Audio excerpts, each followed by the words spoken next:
A hush fell over the dusty main street of Red Mesa as four grizzled outlaws sauntered out of the saloon. In the noonday sun, townsfolk scattered off the wooden sidewalks, wanting no trouble. But in the middle of the street, a lone cowgirl stood her ground. A slim young woman with a dusty hat pulled low, a holstered revolver at her hip, and a rifle strapped across her back. She said nothing as the outlaws encircled her like wolves around a lamb. One of them, a lanky man with a snake-like grin, leaned in close. "What's the matter, miss?" he sneered for all to hear. "Cat got your tongue." His buddies snickered, their laughter echoing off the storefronts. The young woman remained still, her jaw tight, but not a sound escaped her lips. The gang's leader, Cole Everett, stepped forward with a swagger. He was notorious in these parts, a ruthless gunslinger with a cruel streak. Cole tipped up the brim of the cowgirl's hat with the barrel of his revolver, trying to get a look at her eyes. Under the hat, her face was young but hardened, a faded scar on one cheek. She refused to meet his gaze. Her eyes stared somewhere at the ground beyond him, unfocused, yet strangely calm. Cole's smile fell into a scowl. "Too good to talk to the likes of us, huh?" he growled. He pressed the cold muzzle under her chin, lifting it. A collective gasp rose from the watching townsfolk. Still, the cowgirl made no sound, even as her heart pounded in her chest. Cole's finger hovered near the trigger, his patience wearing thin. Suddenly, a firm voice cut through the tension. "That's enough." Deputy James Hartley stepped out from behind a water trough, his pistol drawn and steady. A young man with a steady gaze and a star on his vest, James was the only law in Red Mesa that day. He had watched the confrontation brewing and could remain silent no longer. Cole twisted his neck to glare at the deputy, keeping the cowgirl in his grasp. The other outlaws tensed, hands inching toward their guns. James knew he was outnumbered, but he kept his voice level. "Let the lady be, Cole. You don't want this fight." For a moment, nobody moved. The midday sun beat down, sweat trickling. Cole's lip curled in disdain. 4 against 1, yet the deputy stood firm. With a sneer, Cole lowered his revolver from the woman's chin. A shootout in broad daylight with a lawman wasn't what he came for. Not today. He released the cowgirl with a rough shove. "Have it your way, lawman," Cole spat. Before turning, he leaned into the cowgirl one last time, his voice a cold whisper only she could hear. "Next time, you better answer when I talk to you, or you won't ever speak again." The threat hung in the air as Cole jerked his head at his men. "Let's ride." The outlaws backed off, eyes still fixed on the silent woman. In a flurry of dust, they mounted their horses and galloped out of town. A tense silence lingered as the townsfolk slowly emerged from their hiding places. James holstered his pistol and approached the young woman, who stood trembling slightly now that the danger had passed. "Are you all right, miss?" he asked gently. She nodded shakily, dusting off her plain skirt. Up close, James saw that she was near his own age, early 20s, yet her eyes looked far older. They were hazel and full of gratitude and pain. She offered a faint, mute smile in thanks, but still said nothing. James noted the dropped parcels at her feet from when Cole grabbed her. He knelt to collect them. A sack of flour, some canned goods, a tin of coffee. She joined him, picking up a tin of biscuits, their hands briefly touching. "Can I walk you home?" James offered, concern in his voice. She gently shook her head and pointed toward the edge of town, indicating she'd be fine on her own. James hesitated. "If those men bother you again, or if you ever need help," he tipped his hat kindly, "you send word, all right." The cowgirl held his gaze for a moment and nodded. Without a word, she led her mare from the hitching post and headed out of Red Mesa. James watched her go until the dust settled, wondering who this silent woman was and what sorrow had stolen her voice. That evening, the young woman, Lily Harper, sat in the single-room cabin of her small homestead at the edge of town. The sun had set, and a lone oil lamp cast flickering light over her weary face. Tears pricked at Lily's eyes as the events of the day replayed in silence. Her fingers absently traced the thin scar on her cheek, a constant reminder of why she could no longer speak. 2 years ago, under a moonless sky much like this one, a band of raiders had attacked this very homestead. They took everything dear to her. Her father and little brother were killed that night, and Lily's voice had vanished into a scream that never ended. In the darkness and chaos of that attack, half blinded by smoke and tears,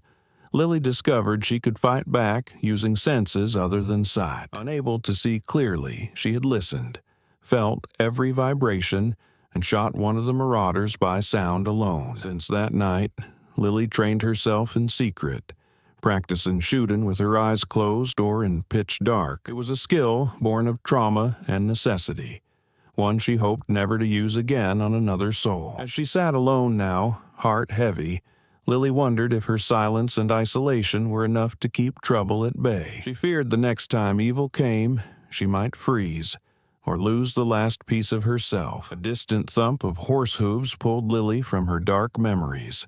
She stood, instinctively snuffing out her lamp. Through the cabin window, she saw faint flickers of orange approaching in the night. Torches. Her blood ran cold. The outlaws had come back. Lily's mare whinnied in the corral as 5 shadowy figures rode up to her yard. She could hear rough laughter and recognized Cole's voice drawling, "Miss Harper, come on out. We just want to talk." Panic fluttered in her chest, but Lily grabbed her Winchester rifle from the corner. With shaking hands, she checked the chamber by touch. It was loaded. She flattened herself beside the window, peering out from the darkness. Cole and his men were dismounting, spreading out around her cabin. Their torches flared, illuminating cruel grins and drawn guns. Lily's throat was dry as sand. She knew their plan: flush her out like an animal. Her heart pounded, but she steadied herself with a slow breath. She had survived hell before. She would do it again now, no matter how terrified she was. "We know you're in there, girl," one of the outlaws shouted. "Ain't no use hiding." Lily's mind raced. If they set the cabin on fire, she'd be forced out into their gun sights. As if reading her thoughts, a glass bottle stuffed with oil and a rag came hurtling through the window. It shattered against the far wall and erupted into flames. Curtains and dry wood ignited instantly, painting the cabin in wild orange light. Smoke filled Lily's lungs and stung her eyes. She coughed, stumbling back from the sudden inferno. Outside, the gang whooped with triumph, anticipating her frantic escape.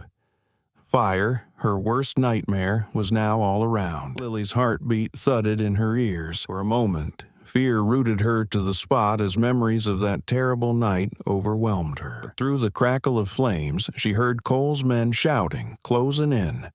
Lily gritted her teeth. She would not be a victim again. Dropping to her hands and knees, Lily crawled low under the smoke. She crept out the front door that hung ajar, slipping into the thick shadows by the porch. Hot air whooshed out as the cabin interior was devoured by fire behind her. Outside, 2 of the outlaws were approaching the front, guns drawn, backlit by the blaze. Somewhere to her left, another man circled toward the barn. Cole's voice barked orders.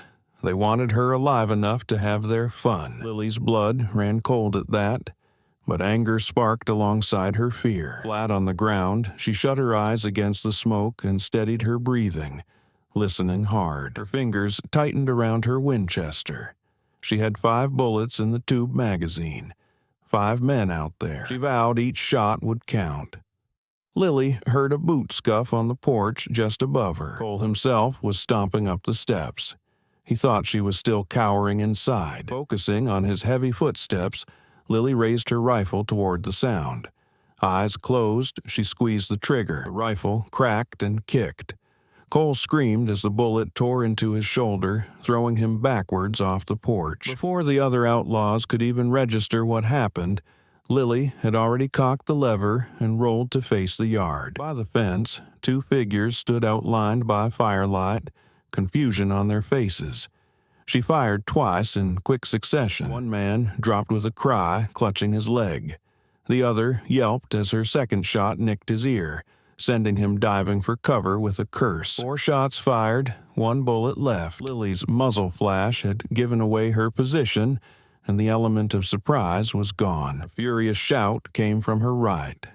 The lanky outlaw with the snake grin charged out of the darkness. Lily had no time to react as he slammed into her, knocking the rifle from her grip. She hit the ground hard and gasped, the wind driven from her lungs.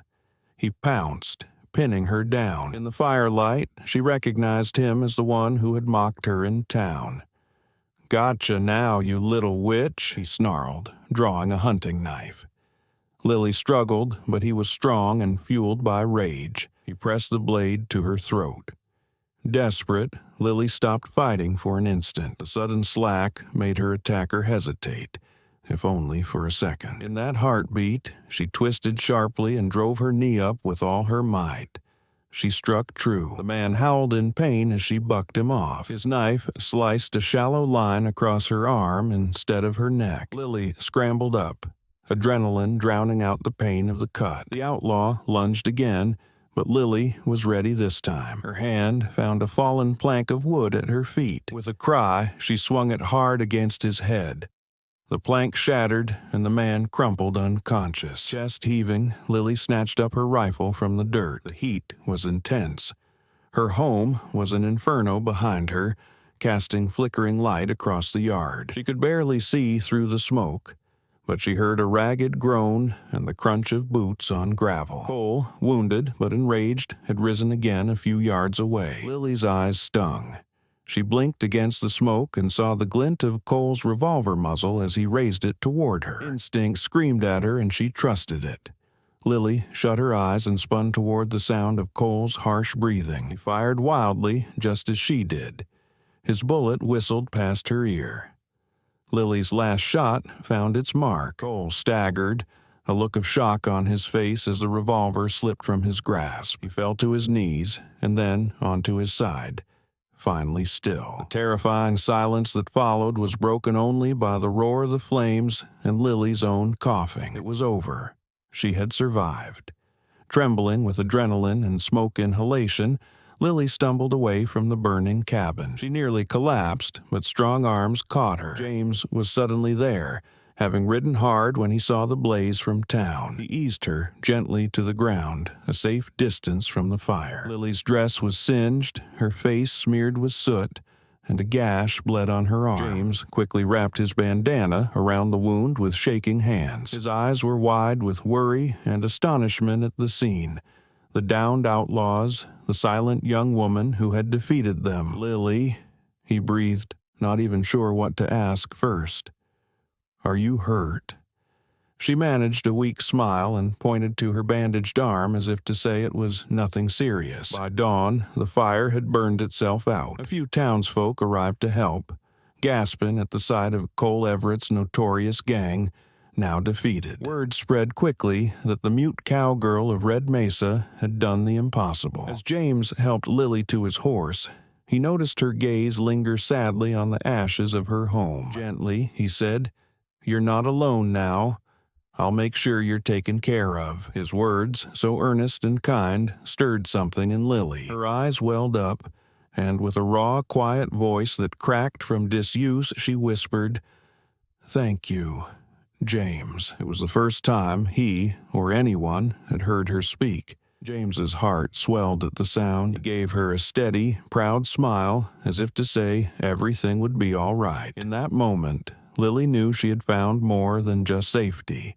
She had found a friend and maybe a hope for a brighter future. Her courage had earned the town's respect, and in James's gentle company, she felt something warm and hopeful bloom in her silent heart. And so, the silent cowgirl earned her place among the legends of the Old West. Lily Harper, once mocked and underestimated, found justice and a kind of freedom from her past. Her actions spoke louder than words, and in saving others, she rediscovered her own voice and strength. Never again would anyone dare ridicule the quiet rider on the edge of town, for they knew now the steel and spirit that lay within her. If you enjoyed this Wild West tale of courage and redemption, please like this video and subscribe to our channel for more cinematic Wild West love stories. Join us next time for another inspiring adventure, and until then, happy trails.